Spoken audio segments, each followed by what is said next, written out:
parts of rural sub-Saharan Africa where I have worked for a while, such as Tanzania, Kenya, Uganda, Ethiopia, Mali, Ghana, many of these countries, the cost of electrification in rural areas is very high, and governments are finding that making large investments to bring grid infrastructure to those communities and homes right away is a particular challenge. So, the project we have envisioned is to address that challenge.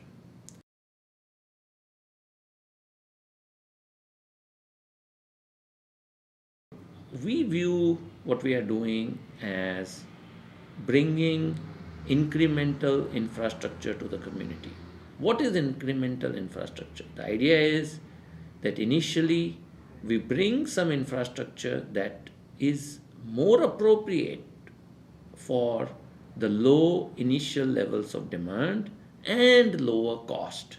However, as demand grows, as consumption grows, as the ability to pay for that consumption grows, we can deploy additional infrastructure without having to replace the first investment.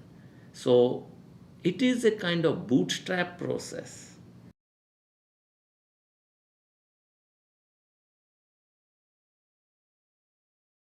We started by first deploying a small local microgrid powered by local solar power and battery storage.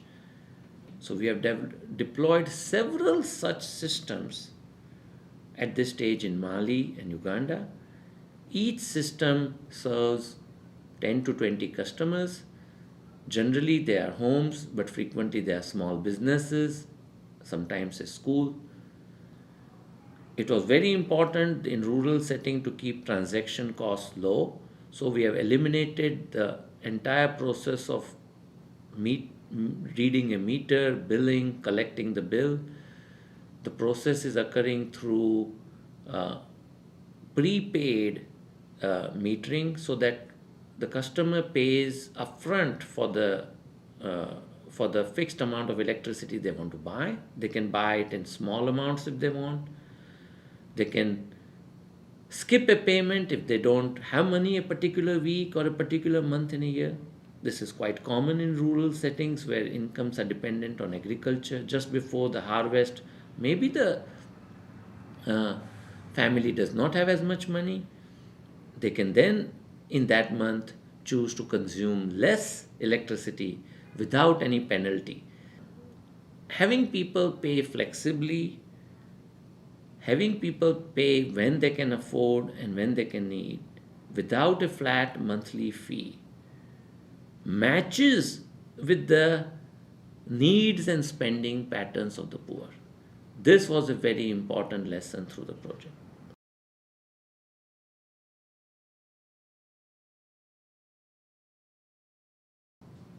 It is possible to deploy a local microgrid that is compatible with the long term infrastructure that might arrive there later.